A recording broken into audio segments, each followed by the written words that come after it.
Malam di desa Palaran selalu terasa terlalu sunyi, seolah angin pun memilih untuk tidak mengusik rahasia yang terkubur di kaki Gunung Lawu. Raka, seorang peneliti naskah kuno yang keras kepala, datang dengan satu tujuan: memecahkan teka-teki naskah Sabdo Palon yang selama ini dianggap sekadar legenda.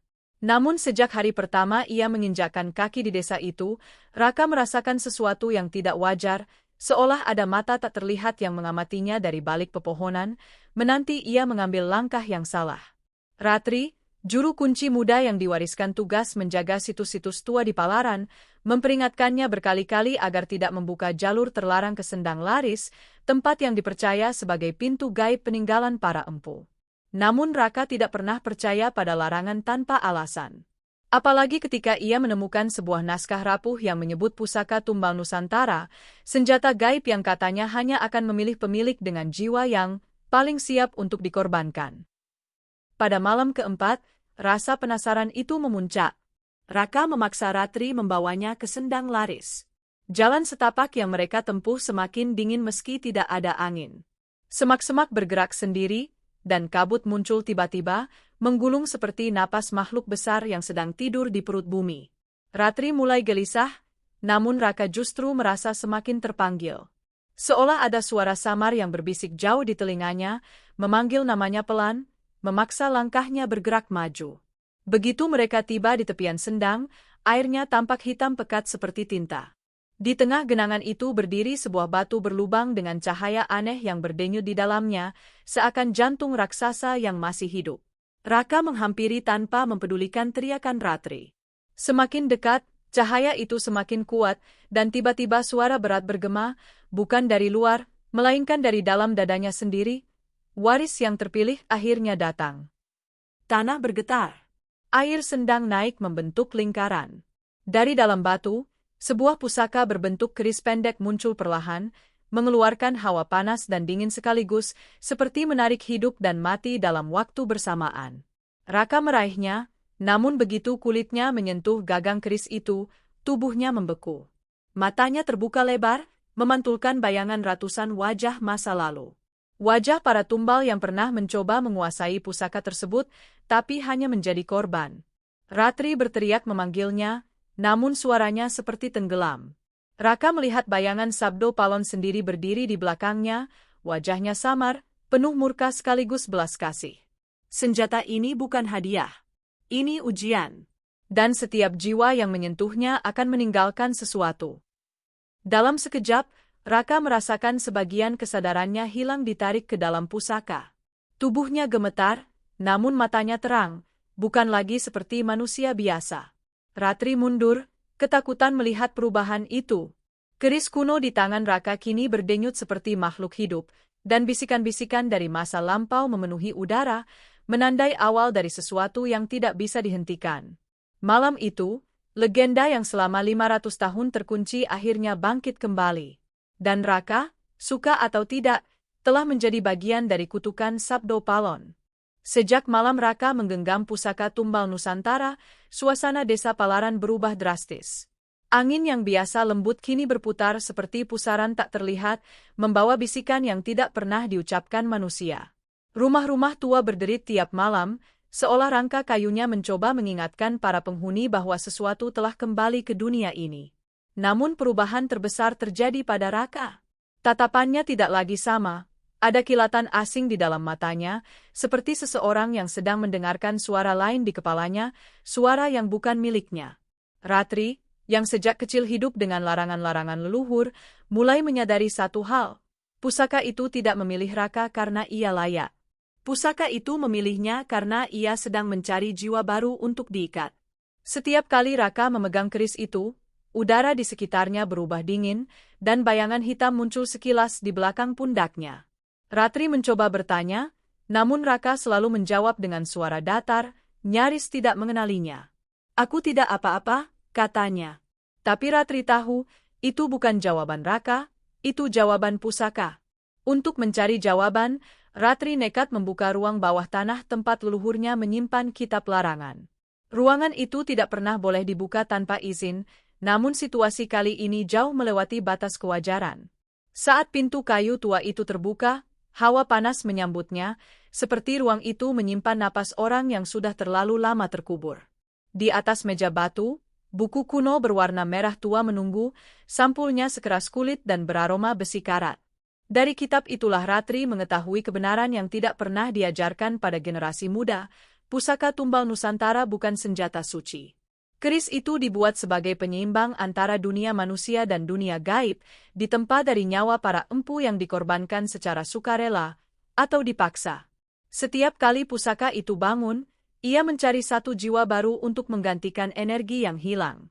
Dan tanda kebangkitannya selalu sama, orang yang menggenggamnya akan mulai kehilangan identitasnya sedikit demi sedikit. Ratri merinding. Itu berarti Raka bukan dipilih untuk menjadi pemilik, tapi untuk menjadi tumbal berikutnya. Saat ia menutup kitab itu, lantai ruangan bergetar pelan. Ratri memandang ke atas, merasakan sesuatu di luar sedang bergerak mendekat. Ketika ia keluar, Raka berdiri di halaman rumah joglo dengan keris di tangan. Cahaya matahari sore tidak memantul dari bilah keris itu, seolah sinarnya ditelan sesuatu yang jauh lebih gelap. Raka menatap Ratri dengan pandangan kosong. "Ada yang memanggilku ke hutan," katanya.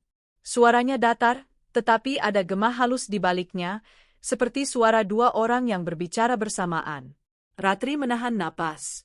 Ia tahu hutan yang dimaksud adalah alas Wening, bagian dari Lawu yang tidak boleh dimasuki tanpa ritual perlindungan. Banyak orang hilang di sana tanpa jejak, dan para juru kunci tua percaya itulah wilayah yang dikunci Sabdo Palon sendiri.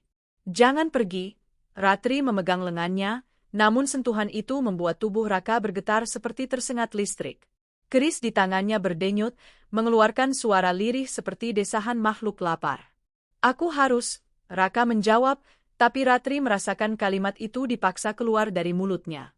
Seolah pusaka itu sedang menggunakan tubuhnya untuk berbicara. Malam itu, tanpa menunggu siapapun menghentikannya, Raka melangkah memasuki gelapnya alas Wening. Hutan itu menyambutnya bukan seperti pepohonan biasa, tetapi seperti gerbang yang membuka diri untuk tamu yang sudah dinanti ratusan tahun. Ratri hanya bisa mengikuti dari jauh, membawa kitab merah itu di pelukannya, berharap jawaban lain tersembunyi di dalamnya. Namun satu hal kini jelas bagi Ratri. Pusaka tumbal Nusantara tidak pernah ingin dimiliki. Ia hanya ingin memakan jiwa berikutnya, dan kini, ia telah menancapkan cengkeramannya pada Raka. Sejak Raka memasuki alas Wening pada malam itu, desa Palaran tak pernah lagi tidur dengan tenang. Warga mulai melaporkan keanehan yang membuat bulu kuduk mereka berdiri, suara gamelan halus di tengah malam, bayangan tinggi yang berjalan di pematang sawah, hingga hewan ternak yang tiba-tiba mati tanpa luka, hanya dengan mata membelalak kosong seperti melihat sesuatu yang tak seharusnya ada. Orang-orang tua mulai menggumamkan doa lama, menyebut nama Sabdo Palon dengan suara bergetar, nama yang selama ini hanya dibisikkan dalam ritual tertentu, bukan dalam percakapan biasa. Ratri, yang sejak awal mencium bahaya, kini benar-benar melihat desa itu mulai retak. Setiap malam, anjing-anjing menyalak ke arah hutan, namun bukan seperti menyalak pada binatang liar, lebih seperti melawan sesuatu yang tidak punya bentuk. Langit malam di atas Palaran kadang berkedip merah, seperti bara raksasa di balik awan. Semua tanda itu bertemu dalam satu titik. Kebangkitan energi gelap dari pusaka tumbal Nusantara, energi yang kini bersarang dalam tubuh Raka. Sementara itu, di dalam alas Wening, Raka berjalan semakin jauh tanpa menyadari apa yang terjadi pada dirinya. Ia tidak merasakan dingin, lelah, atau takut. Hanya tarikan kuat di dadanya, seperti tali tak terlihat yang memandu langkahnya menuju sesuatu yang menunggunya sejak lama. Daun-daun besar di hutan itu bergerak seperti tangan, bukan karena angin, tetapi karena menyadari kehadiran seorang pembawa pusaka. Semakin dalam ia melangkah, semakin banyak mata yang tidak terlihat menatapnya dari kegelapan. Keris itu sesekali berdenyut di genggamannya, membuat syaraf-syaraf di tangan Raka seperti terbakar dan membeku sekaligus. Namun Raka tidak melepaskannya. Atau mungkin, ia sudah tidak bisa? Ada suara samar yang terus mengiang di kepalanya, suara yang memanggilnya dengan nada yang tidak mungkin berasal dari manusia. "Waris berikutnya. Masuki pusat Lawu. Gerbang telah kami buka untukmu." Tanah alas Wening mulai menunjukkan perubahan yang tidak masuk akal. Pohon-pohon yang biasanya menjulang tinggi kini melengkung seperti membentuk lorong raksasa yang mengarah pada satu titik. Sebuah batu besar setinggi rumah, ditutupi lumut hitam, dengan ukiran tak dikenal yang tampak bergerak pelan. Di depan batu itu ada kabut tebal yang tidak bisa ditembus mata. Raka merasa seolah ada puluhan tangan yang menariknya ke dalam kabut itu. Namun jauh di belakangnya, Ratri berlari sekuat tenaga. Nafasnya tersengal, tapi ketakutannya pada apa yang mungkin menimpa Raka jauh lebih besar daripada rasa takutnya pada hutan angker itu. Ia membawa kitab merah leluhur yang sudah dibuka di halaman yang memperingatkan tentang penunggu lawu, makhluk-makhluk yang menjaga keseimbangan dunia gaib dan dunia manusia. Mereka tidak pernah mengusik siapapun, kecuali saat pusaka itu dibangunkan. Dan kini, pusaka itu tidak hanya bangun, ia lapar. Saat Ratri memasuki bagian terdalam hutan, alam berubah sepenuhnya. Tidak ada suara burung, tidak ada serangga, hanya keheningan yang terlalu sempurna. Kabut menggantung rendah, dan tanah seperti berdenyut pelan, seakan memompa kehidupan pada sesuatu yang sedang bangkit. Ketika ia mendekati batu besar itu, ada bayangan raksasa yang melintas cepat di balik kabut, terlalu tinggi untuk disebut manusia, terlalu besar untuk disebut makhluk hidup biasa. Lalu terdengar suara gemuruh rendah, bukan dari langit, tetapi dari bawah tanah. Suara itu seperti napas raksasa yang tertidur selama berabad-abad, kini perlahan bangun. Ratri membeku ketika dua mata merah menyala muncul di balik pepohonan. Tinggi, sunyi, dan menatap langsung ke arahnya. Penunggu lawu sudah bangun. Dan mereka tahu apa yang dibawa Raka. Dalam sekejap, Raka muncul dari balik kabut dengan tatapan kosong. Cahaya aneh menyala di tubuhnya, seperti garis-garis kuno yang muncul dari bawah kulitnya sendiri. Keris di tangannya memanjang sedikit, menghitam, seolah menyerap energi dari makhluk-makhluk hutan yang merangkak keluar dari kegelapan. Ratri memanggil namanya, namun suara itu tidak lagi berarti bagi Raka. Karena malam itu, ia bukan hanya manusia. Ia adalah pembawa pusaka, dan penunggu lawu telah mengakui kehadirannya. Dan dari dalam bumi, suara sabdo palon bergema pelan. Satu jiwa harus dibayar untuk membuka gerbang berikutnya. Raka berdiri di tengah alas wening dengan mata yang bukan lagi miliknya. Cahaya merah samar menari di dalam bola matanya, seperti bara yang disulut dari dunia lain. Nafasnya bergerak berat, namun tidak terdengar seperti manusia yang kelelahan. Lebih seperti sesuatu yang sedang mencoba menyesuaikan diri dengan tubuh baru yang belum sepenuhnya dikuasai. Ratri melihat perubahan itu dari jarak beberapa langkah, jantungnya berdegup keras, sadar bahwa Raka kini tinggal separuh saja dari dirinya yang dulu. Keris tumbal Nusantara di tangan Raka tampak lebih gelap daripada sebelumnya, bilahnya berdenyut seperti makhluk hidup yang baru bangun lapar. Setiap denyutan itu membuat udara di sekitarnya beriak, seperti panas yang berasal dari sumber tak kasat mata. Ratri bisa merasakan energi asing yang memancar dari keris itu, energi yang memaksa tubuh Raka menjadi wadah sementara bagi sesuatu yang jauh lebih tua daripada manusia. Raka membuka mulutnya, tapi suara yang keluar bukan suaranya. Nada itu berat, dalam, dan menggema seperti berbicara dari dasar sumur purba. Wadah ini lemah, tapi cukup untuk membuka jalur. Ratri mundur selangkah, gemetar. Itu bukan Raka. Itu adalah entitas yang menghuni pusaka. Tiba-tiba tanah bergetar, bukan gempa, tetapi seperti denyutan jantung raksasa yang berada tepat di bawah kaki mereka. Daun-daun pohon jatuh perlahan, bukan tertiup angin, melainkan karena seluruh hutan menahan napas. Dari balik kabut, muncul tiga sosok tinggi, bayangannya terlalu panjang dibanding tubuhnya. Penunggu lawu yang tadi hanya menatap dari kejauhan kini berjalan mengitari Raka, seakan menilai seberapa kuat pusaka itu menguasai tubuh pemilik barunya. Ratri histeris, memanggil nama Raka berkali-kali. Tapi Raka hanya menoleh pelan, dan tatapan itu cukup membuatnya membeku. Ada kehampaan sempurna di mata itu, kekosongan jiwa yang sudah setengahnya tersedot masuk ke dalam keris. Ratri sadar, jika ia tidak melakukan sesuatu sekarang, Raka akan kehilangan seluruh dirinya sebelum fajar. Raka mengangkat keris itu ke arah hutan, dan dalam sekejap, kabut di depan mereka terbelah seperti tirai. Dari celah itu muncul bayangan-bayangan hitam berbentuk manusia yang melangkah tanpa suara, tubuhnya terdiri dari asap pekat yang terus bergerak. Mereka mendekat perlahan seperti semut yang mengikuti aroma gula. Aroma tumbal. Ratri membaca kembali halaman kitab merah yang ia bawa.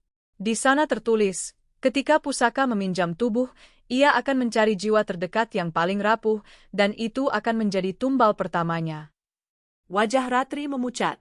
Ia tahu siapa jiwa terdekat itu, dirinya sendiri.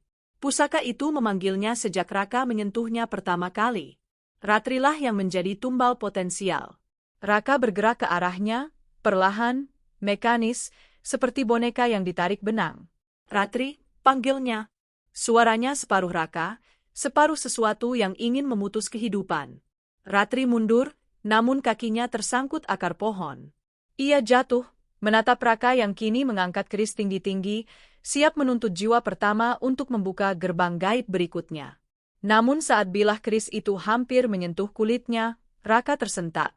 Wajahnya berubah sekejap, sejenak, hanya sekejap, ia kembali menjadi dirinya sendiri. Ratri, lari, bisiknya lirih, suara yang nyaris tidak terdengar. Itu cukup untuk membuat Ratri terbangun dari ketakutannya. Namun sebelum ia bisa berdiri, bayangan hitam di belakang Raka merangsek lebih dekat, menandakan bahwa pusaka itu kembali mengambil alih tubuhnya. Raka menoleh, dan kali ini tatapan itu sepenuhnya milik entitas gelap yang menunggangi dirinya. Jiwa pertama akan dipersembahkan malam ini. Ratri memeluk kitab merah erat-erat lalu bangkit lari, melompat melewati akar dan semak belukar. Di belakangnya, langkah Raka terdengar tidak seperti manusia. Lebih cepat, lebih ringan, tapi juga lebih kejam. Pusaka itu tidak hanya meminjam tubuh Raka. Ia sedang menjadikan Raka sebagai pemburu tumbal. Dan malam itu, seluruh alas Wening menjadi saksi pengejaran antara manusia yang masih berjuang mempertahankan jiwanya, dan pusaka yang tidak pernah gagal mendapatkan apa yang ia inginkan. Ratri berlari tanpa menoleh, napasnya memburu, namun ketakutannya tertinggal beberapa langkah di belakang, digantikan oleh teror yang jauh lebih besar, suara langkah Raka yang bukan lagi langkah manusia. Di balik pepohonan, ia mendengar ranting patah, tanah terinjak, dan hembusan napas asing yang mengikuti seperti pemburu yang menikmati permainan. Alas Wening berubah menjadi labirin hidup yang seakan menutup jalur pelarian manapun yang ia coba tempuh. Namun ketika Ratri hampir kehilangan tenaga, akar besar di depan kakinya retak, membuka celah tanah yang gelap seperti mulut raksasa yang menunggu. Energi aneh mendorong tubuh Ratri untuk masuk, seakan hutan itu sendiri memberi jalan hanya untuknya. Ratri terjatuh beberapa meter ke bawah, menahan teriakannya ketika tubuhnya mengenai batu lembab. Di atas sana, langkah Raka berhenti tepat di tepi lubang. Ia tidak turun. Ia hanya berdiri di sana, menatap ke bawah dengan tatapan kosong, atau mungkin hanya menunggu perintah berikutnya dari pusaka. Ratri menahan napas sampai suara langkah itu perlahan menjauh, lalu ia menyalakan obor kecil dari tasnya. Cahaya temaram menyinari dinding batu yang dipenuhi ukiran tua. Bukan ukiran biasa. Ini adalah aksara kuno yang tidak pernah diajarkan bahkan oleh leluhur juru kunci sekalipun. Dinding itu berdenyut pelan seperti kulit makhluk hidup, dan udara di dalamnya terasa hangat, terlalu hangat, seperti berada di ruang pandai besi yang baru saja digunakan. Ia menyusuri lorong sempit itu, dan semakin jauh ia berjalan, semakin banyak bercak merah tua di dinding, beku, mengering, tetapi masih mengeluarkan aroma besi yang kuat. Ratri merinding karena tahu persis aroma itu, darah. Namun bukan darah biasa. Ada jejak energi kuat yang masih menempel di sana, seperti sisa ritual yang tidak pernah sepenuhnya padam. Lorong itu berakhir pada sebuah ruang besar berbatu. Di tengahnya, terdapat tungku besi hitam setinggi dada orang dewasa, retak dan hangus, namun masih mengeluarkan asap tipis meski jelas sudah ratusan tahun tidak digunakan. Di sekelilingnya, ada lingkaran batu dengan bekas goresan yang tampak seperti garis cakaran makhluk yang mencoba keluar. Ratri memejam sejenak karena hawa panas yang menyergap seakan berasal dari dunia lain. Tepat di samping tungku itu terdapat meja batu panjang. Bukan meja untuk menempa besi, melainkan tempat sebuah tubuh manusia terbaring. Tulang belulang menghitam menempel di permukaannya, seolah terakhir kali tempat ini digunakan, seseorang dikorbankan di sana, dan tidak pernah benar-benar meninggalkan ruang itu. Jari-jari tulang itu masih terulur ke arah tungku, seolah mencoba melarikan diri ketika api terakhir menyala. Tahulah Ratri, inilah kamar gaib para empu, tempat pusaka tumbal Nusantara ditempa. Pusaka itu tidak pernah lahir dari logam biasa, ia ditempa dari nyawa manusia yang dikurung hidup-hidup. Di dinding belakang, ia melihat ukiran besar yang menggambarkan proses pembuatannya. Seorang empu duduk di dalam lingkaran, tubuhnya dililit tali gaib, sementara bayangan Sabdo Palon berdiri di belakang, mengulurkan tangan seakan memberi restu. Dari tubuh empu itu, garis-garis cahaya ditarik keluar, masuk ke bilah keris yang ditempa di tungku panas. Ratri merasa mual ketika menyadari bahwa keris itu tidak ditempa dengan palu, melainkan ditempa dari energi jiwa yang dipaksa keluar hingga empu itu mati perlahan. Dan pusaka itu selalu menuntut jiwa baru, sebagai pengganti energi yang habis setiap kali ia bangun. Tiba-tiba, ruang itu bergetar keras. Batu-batu kecil berjatuhan dari langit-langit. Ratri memegang meja batu agar tidak terjatuh. Dari arah lorong, terdengar suara langkah cepat. Ratri panik, mengira Raka menemukannya. Namun yang muncul bukan Raka, melainkan bayangan hitam besar yang tubuhnya seperti asap pekat, melangkah tanpa suara. Mata merah menyala dari balik kepulan itu menatap langsung ke arah Ratri. Penunggu Lawu telah menemukan tempat ini. Ratri mundur, namun bayangan itu mendekat perlahan. Dari kejauhan, terdengar suara Raka yang berteriak keras, bukan memanggil nama Ratri, melainkan mengeluarkan raungan tak manusiawi yang mengguncang dinding ruang bawah tanah itu. Suara itu lebih mirip panggilan pusaka pada makhluk lain, perintah untuk mengurung mangsanya. Ratri memeluk kitab merah erat-erat. Lembaran itu kini terbuka pada satu halaman yang tidak pernah ia baca sebelumnya. Di situ tertulis peringatan dengan tinta gelap. Jika kamar gaib ini terbuka kembali, maka tumbal berikutnya telah ditentukan. Dan pintu menuju inti Lawu akan menyerap siapapun yang berani membangunkan rahasianya. Ratri gemetar, karena ia baru menyadari satu hal. Membuka kamar ini berarti ia baru saja mengaktifkan tahap kedua kebangkitan pusaka. Dan Raka, yang kini setengahnya bukan lagi manusia, sedang menuju ke arahnya. Ruang bawah tanah itu bergetar seperti perut raksasa yang baru bangun setelah tidur ratusan tahun. Awan debu turun dari langit-langit, sementara lingkaran batu di tengah ruangan mulai memancarkan cahaya merah gelap yang terasa seperti panas amarah. Ratri memeluk dirinya sendiri sambil mundur ke dinding, matanya tak lepas dari bayangan hitam raksasa yang menatap tanpa kelopak. Penunggu Lawu itu tampak lebih jelas sekarang, tingginya hampir menyentuh langit-langit, tubuhnya berasap pekat, dan setiap langkahnya meninggalkan jejak seperti bara. Namun bayangan itu bukan satu-satunya ancaman. Gongga suara mengerang dari lorong belakang, langkah cepat, kasar, dan terputus-putus. Raka! Atau sesuatu yang meminjam suara Raka. Energi pusaka membungkus tubuhnya, dan cahaya merah membelah lorong sebelum sosok itu muncul sepenuhnya. Ketika Raka melangkah masuk, ruangan itu seperti berhenti bernapas. Mata merahnya menatap penunggu Lawu, dan kedua makhluk itu saling mengenali, seperti dua penjaga gerbang yang memahami bahwa game lama akhirnya dimulai kembali. Keris tumbal Nusantara di tangan Raka berubah bentuk lagi, kini lebih panjang, bilahnya bergetar halus seperti merasakan darah yang pernah mengalir di ruang itu ratusan tahun lalu. Ruangan itu merespons kehadiran keris seperti anak yang menemukan induknya kembali. Lingkaran batu yang mati selama berabad-abad mulai bergerak perlahan, seolah roda giling raksasa yang akhirnya dipaksa berputar. Ratri tahu apa yang sedang terjadi. Ia membaca halaman lanjutan kitab merah itu. Ketika sang pembawa pusaka memasuki kamar gaib, gerbang kuno akan bangun dan pemilik awal pusaka akan menagih perjanjian. Pemilik awal, Sabdo Palon. Tiba-tiba ruangan itu mengeluarkan suara retakan besar. Dinding belakang terbelah perlahan seperti dua pelat batu yang didorong dari dalam. Cahaya merah menyembur keluar dari celah itu, bukan cahaya biasa, melainkan cahaya yang membuat tubuh merinding dan jiwa ingin lari. Kabut pekat keluar seperti asap darah yang dihirup kembali ke dunia.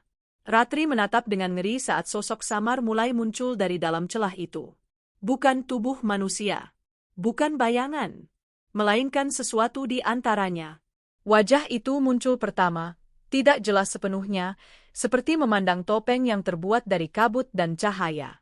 Namun garis-garisnya menunjukkan sosok yang selama ini hanya diceritakan dalam legenda, mata dalam, alis tebal, dan tatapan yang bisa membuat dunia berlutut.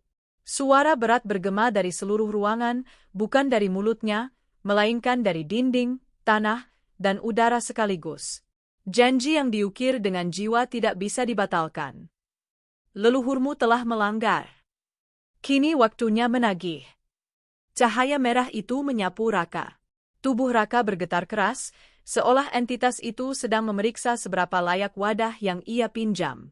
Raka terhuyung, mencoba melawan, wajahnya berubah beberapa kali antara sosok dirinya dan sosok yang lebih gelap. Teriakan lirih keluar dari mulutnya, tapi bukan suara Raka saja, ada suara lain, lebih tua, lebih dalam, dan lebih haus. Sabdo Palon mengangkat tangannya yang berwujud kabut. Dalam sekejap, keris Raka terangkat tanpa disentuh. Bilahnya mengeluarkan suara dengungan panjang yang membuat telinga Ratri berdarah. Pusaka ini bukan hanya senjata. Ini perjanjian. Ratri jatuh berlutut. Kata-kata itu memakukan rasa takut di tenggorokannya. Sabdo Palon menunjuk Ratri. Juru kunci muda, darahmu menyimpan kunci terakhir.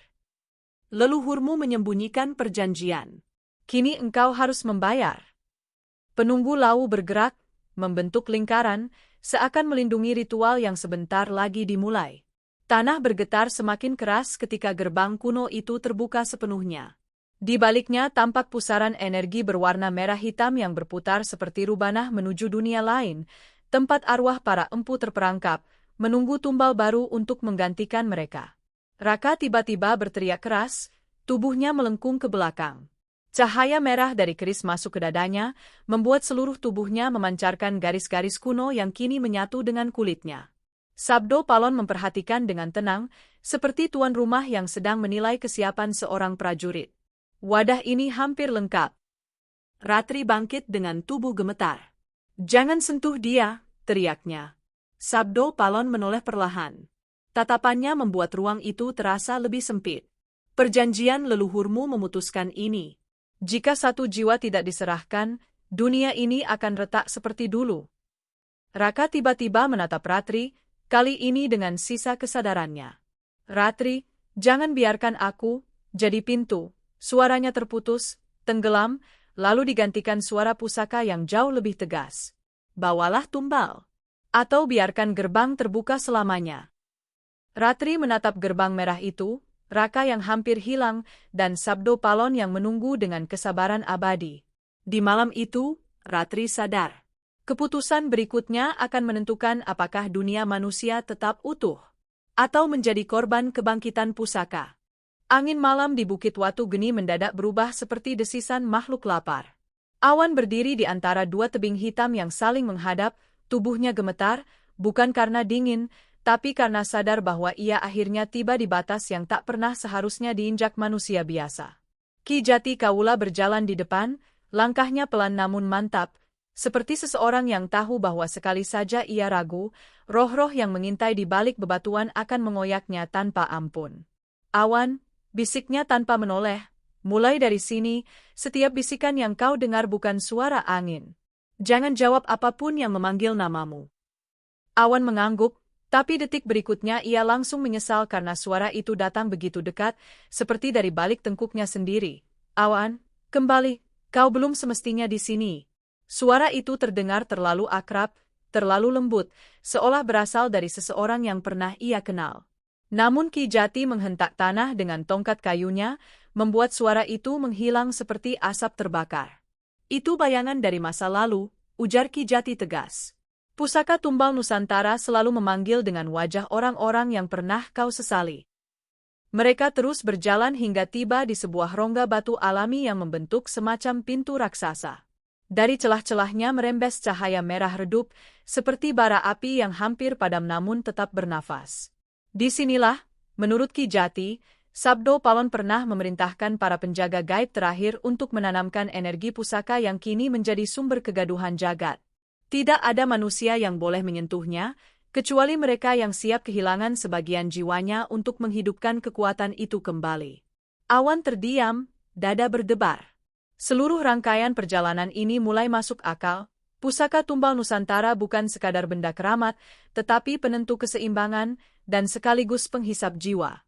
Saat mereka memasuki ruang utama, hawa panas menyergap seperti ditiupkan dari perut bumi.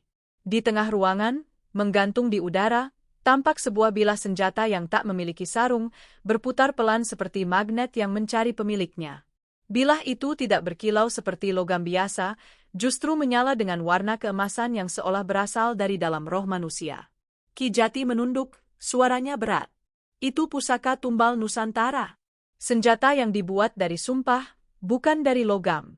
Dan ia hanya akan tunduk pada satu syarat, pemiliknya harus mengorbankan bagian terdalam dari jiwanya. Awan melangkah mendekat, tapi tiba-tiba seluruh ruangan bergetar hebat. Dari dinding-dinding batu muncul sosok-sosok hitam, tanpa wajah, hanya memiliki mata merah yang berputar seperti lingkaran api. Mereka mengerumuni awan, mengejek, memanggil, meniru suara-suara yang pernah ia tahan bertahun-tahun. Suara kematian ayahnya, suara tangis ibunya, suara ketakutannya sendiri. Namun justru di tengah kekacauan itu, bilah pusaka berhenti berputar. Senjata itu bergerak perlahan, mengarah tepat ke dada Awan. Ki Jati terkejut. Awan, jangan sentuh. Senjata itu memilihmu, tapi ia juga bisa menghancurkanmu. Namun semuanya terlambat. Bilah itu mendekat, dan tanpa Awan mengulurkan tangan sekalipun, pusaka itu melekat di dadanya, menembus kulit tanpa melukai, seperti menyatu dengan napasnya. Cahaya keemasan memenuhi seluruh gua, membuat para sosok hitam itu melengking dan menghilang dalam jeritan panjang.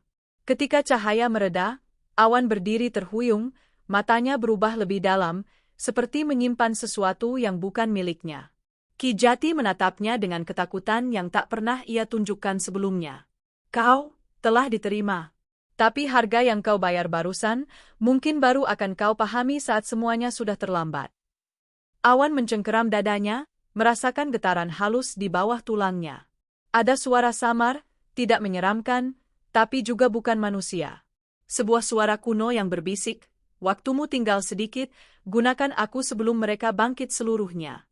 Dan pada saat itu, Awan sadar, perburuan terhadapnya baru saja dimulai. Pusaka itu bukan sekadar memilihnya. Pusaka itu membangunkan musuh-musuh lama yang selama ini tidur di balik sejarah gelap Nusantara.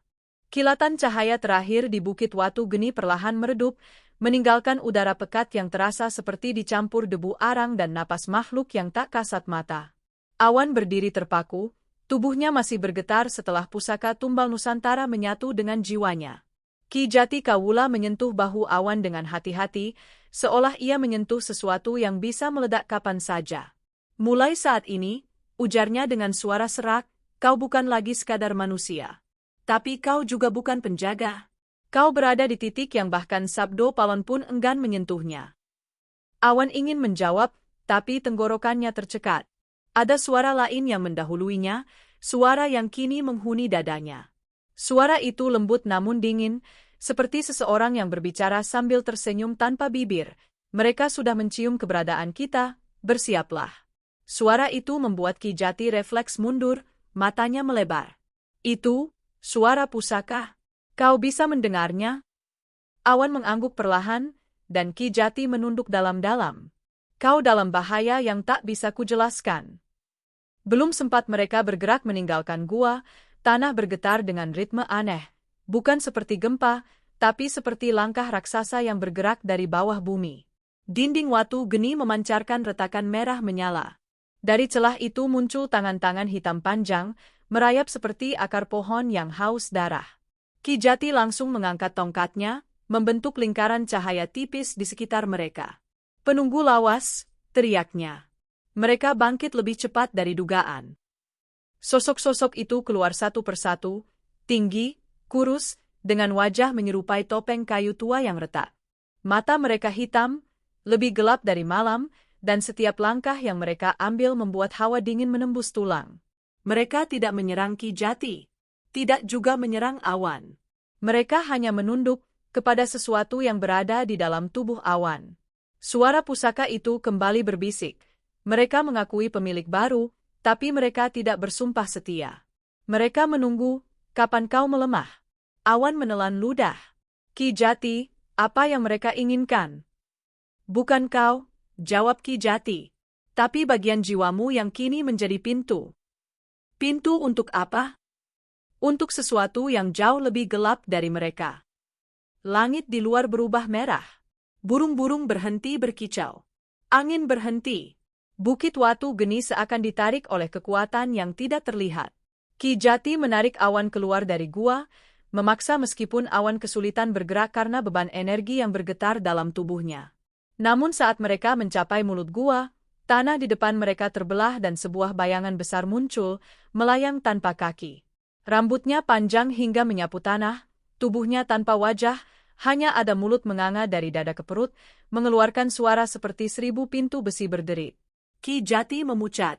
Pecahannya sudah muncul. Awan terdiam, jantungnya meledak-ledak di dada. Pecahan? Apa? Ki Jati menjawab cepat, suaranya hampir seperti teriakan, pecahan dari sang penagih. Makhluk yang dulu dikurung Sabdo Palon menggunakan pusaka yang kini ada di tubuhmu. Bayangan itu menunduk, dan dari mulut panjangnya keluar jeritan yang membuat batu-batu di sekitar retak. Para penunggu lawas langsung tiarap, menandakan bahwa makhluk ini memiliki hierarki jauh di atas mereka. Awan merasa pusaka di dadanya berdenyut keras, memberi sinyal yang terasa seperti ancaman.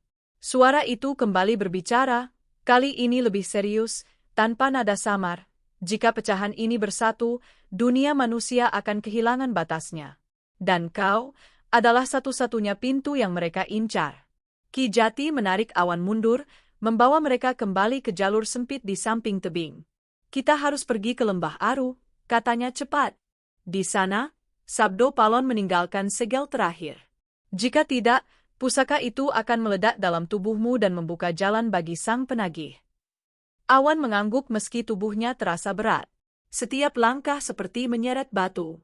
Di belakang mereka, makhluk tanpa wajah itu mulai bergerak, mengejar. Bukan dengan berjalan, tapi meluncur di udara seperti kabut hitam yang hidup. Sambil berlari, Awan mendengar suara pusaka itu membisik lagi, kali ini dengan nada yang membuat bulu kuduknya berdiri. Jika kau gagal, bukan hanya kau yang hancur. Seluruh tanah ini akan menjadi ladang arwah. Dan mereka menunggumu. Awan berlari lebih cepat, merasakan langkah-langkahnya diikuti sesuatu yang lebih tua dari sejarah. Di langit, awan membentuk pusaran hitam, seolah seluruh Nusantara menahan napas, menunggu apa yang akan terjadi selanjutnya. Lembah Aru menyambut mereka dengan keheningan yang tidak wajar, bukan keheningan alami, melainkan keheningan yang terasa seperti seseorang menekan seluruh kehidupan agar diam. Rumput tidak bergerak, pepohonan tak berdesir, bahkan embun yang menempel di daun tampak membeku di tengah udara. Awan dan Ki Jati Kawula berdiri di tepi lembah itu, tubuh mereka masih dikejar bayangan besar yang muncul di Bukit Watu Geni.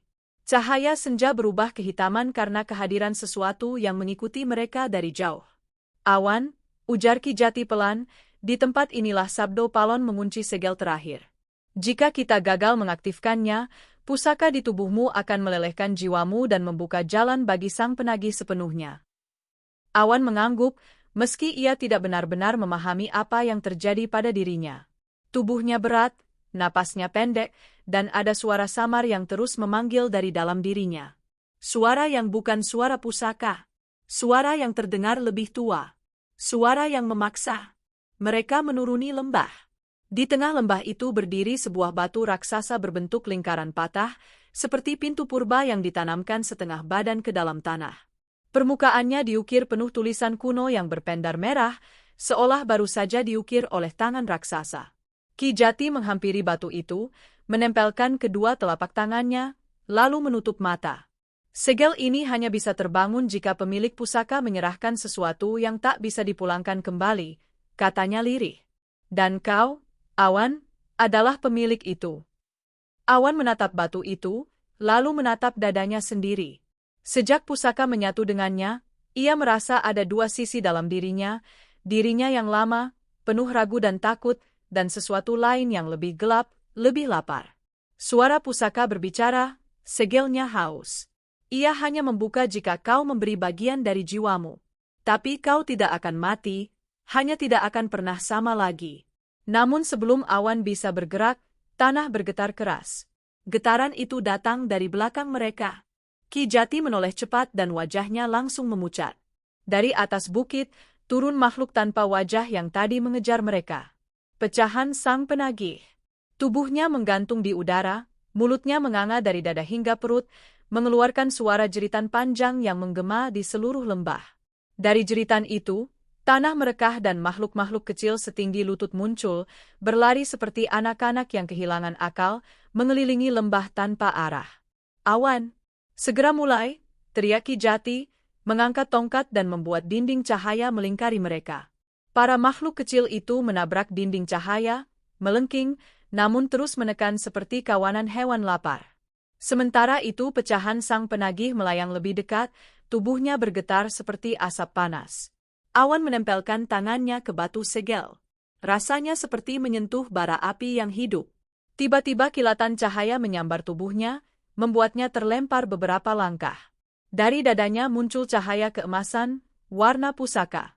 Ki Jati berteriak, biarkan pusaka itu mengambil. Jangan lawan.